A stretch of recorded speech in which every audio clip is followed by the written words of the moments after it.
the floor of the Senate, and you have argued with your colleagues the need for an Anioma state, and don't even begin the conversation around marginalization, because that's the first thing, because people will say, we have Southwest 6 states, South 6 states, Northeast 6 states, North Central 6 states, Northwest 7 states, but Southeast 5 states. Is that part of the agenda to fix the Southeast that seems to be smaller in terms of the number of states, or what? Well, almost just over a year ago, I had a meeting with the President Bola Ahmed Tinubu, where I discussed about the problems of Southeast, the insecurity in Southeast. What do we do to address it? And he knows the problems, and he also has an idea. The whole idea is that there should be some level of equity extended to the Igbos of Southeast by having an additional state. It wasn't going to be an easy task, to create one, but it is doable, and I'm happy that we have come this far. The point is this: even at that time, it was understood that the problems of Southeast, the agitations of the youths of Southeast, the killings there, the referring to the ESN groups and ESN and IPOB and the rest of them. These are young people who have come up to say that they are fighting for freedom because they are marginalized, and one of the areas that they've all spoken about and against is the fact that they are the only zone. Southeast is the only zone in Nigeria that has 5 states. Why is that? Why was it done intentionally to undermine them? Of course, yes. And from engaging those youths, it became so obvious that if a step is taken in creating one state, just one state, to bring it apart with the 5 other zones, let's leave Northwest out of this now, at least bring it apart to the 4 other zones, then something would have been done for them. Yes, they are clamoring for different things, but I mean, not least, of course, the release of Nnamdi Kanu. They're asking for it. We know that is something that has to be done. You will just say Nnamdi Kanu to release. Oh yes, yeah, of course. Why do you think so? Nnamdi Kanu has been in custody for some time now. I believe that he has been held unjustly.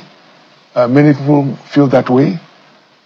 As a lawyer, do you think so? Oh yes. That the judicial process is unjust? Yes. Yeah, no, it has been. There's a lot of delays in prosecuting him and all that. If you want to get him tried and convicted, get on with it. But this is a guy who has been held unjustly aside, for so many months. And the Buhari government started it. I'm not talking about this government. Trial. No, so the point I'm even making now. I'm talking about the previous government under Buhari. When it's facing the judicial process right now. Yes. Saying it's unjust because the argument is that there should be a political solution, maybe a null prosecution. Prosecution should be established on that for the case to be withdrawn. But there are those who say, well, there are allegations and it's left for the law for him to have his day in court, which is in process. But as you know, there has been some pronouncements by the Federal High Court, which has not been respected. So his incarceration is the main reason for the crisis in Southeast. But the crisis started before he was even arrested. No. The killings, the burning of police station, the killing of police officers and all whatnot. Well, look, the problem in Southeast is very different from what is said in the Northeast or Northwest and all those areas. The problem in the Southeast has to do with the perceived injustice by governments, successive governments. So what needs to be done? And it's why I'm here today, talking about the creation of states to make up the number up to 5. And then you have the release of Nnamdi Kanu. By the time you do these two things, I am almost certain that peace will return to Southeast. Let me ask you this question. I have spoken to so many youths in Southeast, from Southeast, and they have assured me that that they are prepared to be engaged by us, by the leadership. When this is done, they don't want to die. The youths don't want to die. They want to go back to schools. They want to go back to their jobs. All they want is some level of respect and acknowledgement by the nation, by the government of Nigeria. When we started this journey, so many people warned me, this thing that we are doing, we don't trust a senator. We just want to use you for cash out. You are just pursuing a goal that is not visible. It's not possible to create a state. It's only the military that can create a state in Nigeria. And this and that. But fast forward to today, we have been able to get to where we are. And of course, I personally have not had the privilege to work or follow any politician. I am not a fan of any politician. I think the last time I campaigned for someone was just Peter Obi. But when you come close to Senator Nwoko, apart from family issues, everybody, you can't have it 100%. But you see, even the interview, I was able to ask those questions, and you have the answer he gave. Apart from that, when you come to his political understanding, historical understanding, because the history prepares you a better way to make right decisions for your people, you begin to see how sound this man is. And if given the opportunity, you understand that he will be able to make decisions that will better his people. Maybe we are judging from the aspect of the past or the entirely how the politicians in Nigeria is, but Nwoko is a different species. That's the truth. And I was glad that Nigerians, after yesterday's interview, begin to understand that this man was special. I see the comment section full of praises, intelligent. When two intelligent people have conversation, you see how respectful, how civic they are. There's no argument. With all the questions thrown to him, he laugh, give direct, and so both statements. You need to watch the full interview. That is why me and my friend Almighty, they call him Alosai Jog.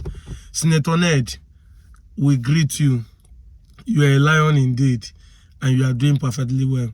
Now back to the question. I know there was a question that Shehu asked Senator Ned, and if you listen to King, he was saying, is it because they say that Igbos are small indirectly, and that is why you want to create a state from Anioma to join them? Well, even if we want to shy away from it, it's part of the game. Politics is a game of interest. And that is why I won't take away the fact that Ned Nwoko has said over time that he doesn't want to be a governor. But it would be good if he still wants to be a governor, because politics is a game of interest. If he's doing it and has the interest to be a governor, I don't have any problem with that. We can't take because of 4 years or 8 years that he wants to be a governor, not to have a state that will last for more than 100 years. You comprehend? Yes. So, and who said he's going to win?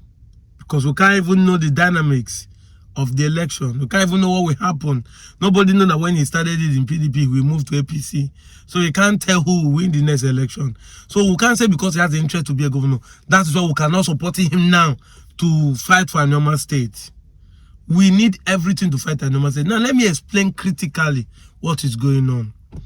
The federal government have agreed that only one state will be created presently.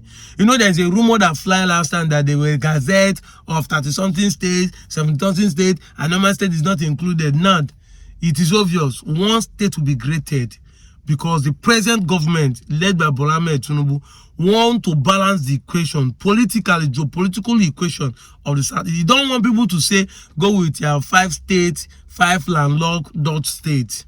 He don't want people to say that again. He wants to give us 6 states to be equal with other geopolitical zones.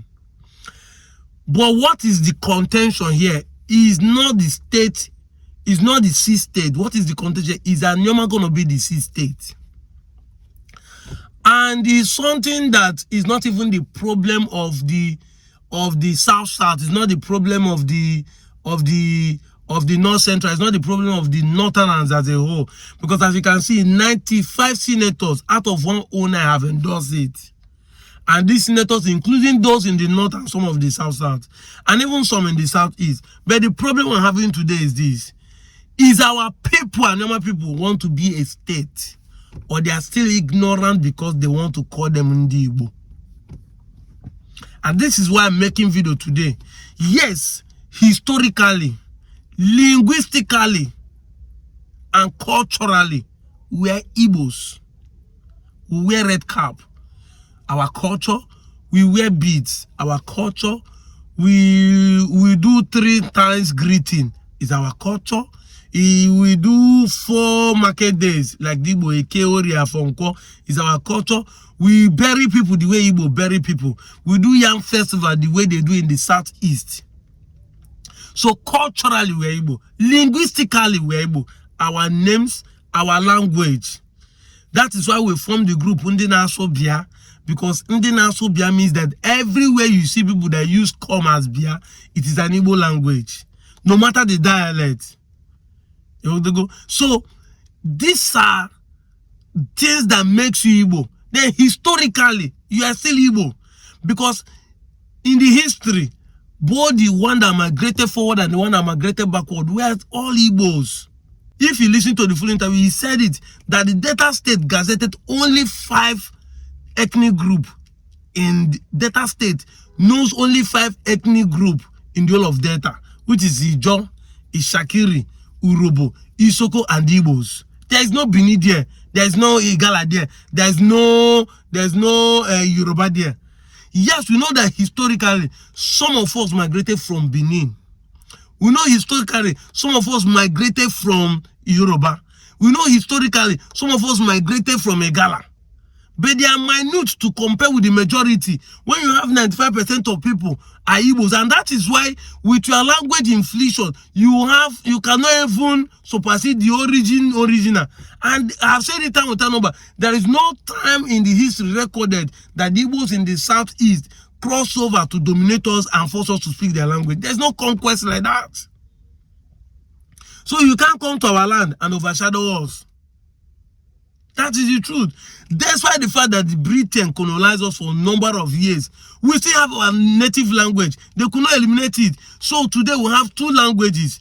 Our native language, which is Igbo, and our English language. So if you go to Kunzu people, to show truly that we are the owner, they have our language where they stay on. And yet they still have their Olukumi language, which is a sub-dialect of Yoruba.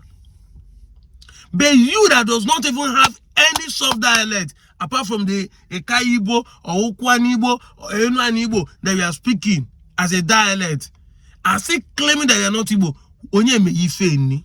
Kimi ja pause, kimi ji dawobi. Kimi ja pause. And the funny thing, they will not be saying the king has said, which king is that one? Which king? This is why people say we don't have respect. How do you respect somebody who is lying to his people because of his selfish interest or because of self-hate?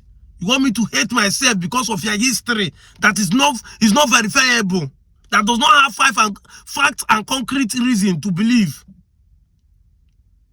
Which history are you talking about? The Olukumina has a fact and evidence to prove they are Yorubas. The Okonsu people. If you go there, if you people are Anioma people, you people are not Igbo, they will say, no, we are not. Because we still retain our Yoruba names, retain Yoruba culture, and retain still our Yoruba language. They can call 1 or 2 people who are still speaking it, and they will speak it, and you understand, oh, that even their own language has been transferred to them to now. But you, like Asaba, that today, you cannot even speak the Igala, as if claiming to be from ancestry from Igala. And you want people like us to keep quiet because if you talk, they say you don't get respect. Your king has said, who is that king? What does he do? What has he done with his kingship? I said it time with time, but go to Asaba today. Go to Asaba today and see the menace. See the mess up of the city. A capital that the governor is not doing anything. If this man has been in alliance with the governor, won't the governor in 2 years have done something in the state capital? We got to worry. where they are having crises, where there's an agitation of who will own the state, yet the governor is doing something there. You may say it's sentiment because Nigeria ain't come from. But why wouldn't he do that? Okowa was there for 8 years. Did he do anything? If Okowa has done a concrete job in Asaba in the last 8 years, you are telling me that within 2 years, the whole of Asaba has spoiled? That means you didn't do work. How can you do something for 8 years? A project that you use 8 years to do, and 2 years you don't spoil. You didn't do any work. That's what it means. And these are the set of people who are still fighting us not to have an Anioma state. So you see that we have a gold in our hand, but now we they kill ourselves. Of course, Okowa said in the interview that he's an Igbo man when he was seeking for presidential election. I don't see the reason why he should be the one fighting it. But if it is, why? Why are you going to be greedy for that? I'm saying allegedly. If you are, why should you be? Because if you have an Anioma state, Okowa himself can be a senator directly to the camp people without no argument. But if one person is a senator, if Okowa go back to Senate now, he become a senator after being a governor, he will only be the one standing in the whole of Anioma state. Now, jeopardizing the other people to sit on the same table with him to make decisions. But if you have an Anioma state, Okowa can be a senator for the car. Even Nwoko can still be a senator. Another person can be a senator for the Nuani. Another person can be a senator. Then we have 3. That will remove selfishness. That will remove greed from the equation. That will make everybody see that we want the progress of the people. Instead of one person eating the money, we share it into 3. Federal government project coming to 3 different angles to us. Why can't you be people-centric? This is hard time to remove selfishness. And that's why I saw the vision of Nwoko, because creating a state give ample opportunity to many people. More House of Rep, more commissioner, more local government, more allocations. More allocations. If we now topple it up with a good governor, like what Alexoti is doing, we'll have ample opportunity to develop ourselves by ourselves. But because they will call it Southeast, all of you are fighting it. Onye Muni Feni. You have been here, they call you Western Region. You have been here, they call you Midwest. They changed it to Bender State, they changed it to Delta State. You did not complain. As they changed it, all this one they did they change your land? Only for where Bupu. What Bulani was.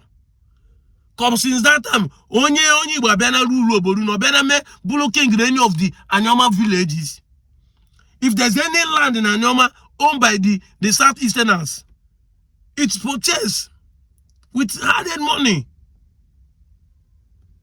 Asaba today is full. Now, Southeastern Igbos are crossing over to buy the lands there.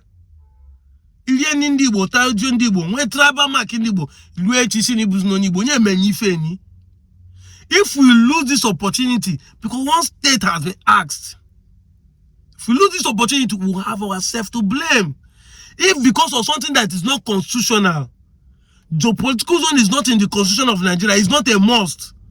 But it is a nomenclature that the Nigerian government are using to zone people, to know how to manage the people there. If because of they will call you Southeast, is why we are denying not to have a state, then they will go and have a state in the Southeast, making it 6 for us to develop ourselves. This is not about age again. If anybody will be foolish person, because we have been in South, nothing we have gained. I see you as an example. From the time you enter the head bridge after crossing River Niger to this side of Asaba, from that place where police they stay with road safety till you pass Asaba to even reach Abo, there's no good road on that highway. Even if you follow inside Asaba, there's no good road. The state does not have a direction. As we are talking, so rain fall, no drainage in the whole of a capital. It will fall everywhere. So what has you benefited in South? Because when you see people saying, I am in South, I'm in South, you think there's something beneficial in it. You think they are doing better. Onitsha is cleaner than Asaba today. Onitsha is cleaner than Asaba today. And it's not the work of Obano, neither is it the work of Soludo. Now what Peter Obi do years ago, now they see they enjoy the drainage system that he built from the before P-Waker. From Zik roundabout to you reach Head Bridge is what makes the road clean. What are we talking about? We have a river where water can flow to be nothing. And road is not something that in the 21st century, any leader or government official should be using to campaign. But that road, at least we don't have anyone in Delta North. My village on Chubo is bastardized. No single road. If not for this guy, barrister Odum, that tied my internal road, small road, within our own Obe in that place. The road across, no single one. They say it's federal road. I heard that the state governor said they should not do it. You come and do it. When Christmas is approaching, people are not going to apply that road to go to Abuja. Go to that road. It's a death trap. Trucks are falling, entering people's houses in my village, killing people. He says it's a federal road, but in my village, local people, now they die for that place. Yet some people had the audacity to be saying we don't want the state to be greater. Oh, we love the state to be greater. We should remain in South. Now they are telling you there's no need for any state to be greater in South. If you don't understand, I will see explain. South does not have a problem. They have 6 states. The people that have a problem in South is they want to use us to solve the problem. Let us have our state. Let them call us Southeast. What is the problem? Are you not on Igbo?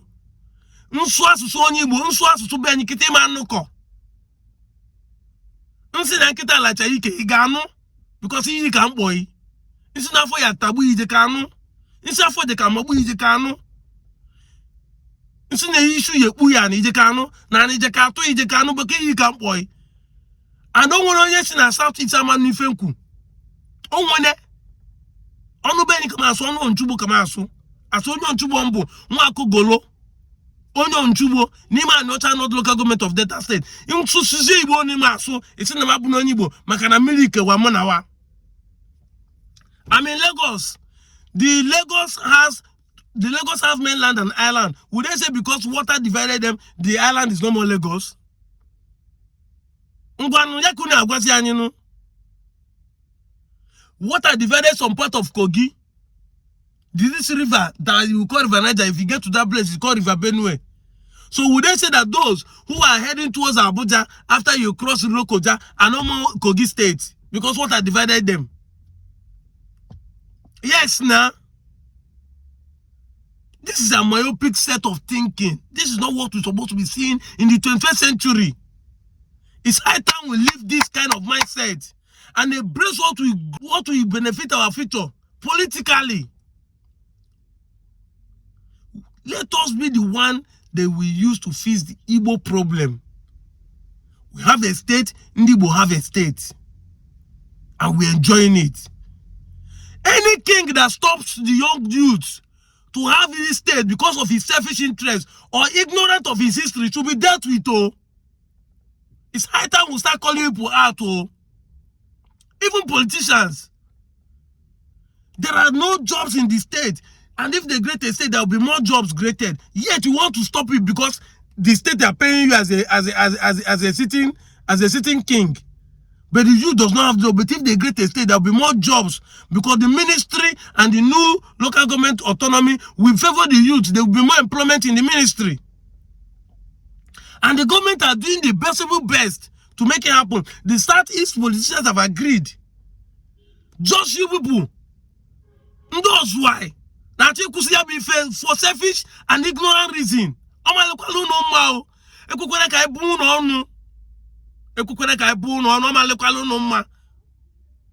of here.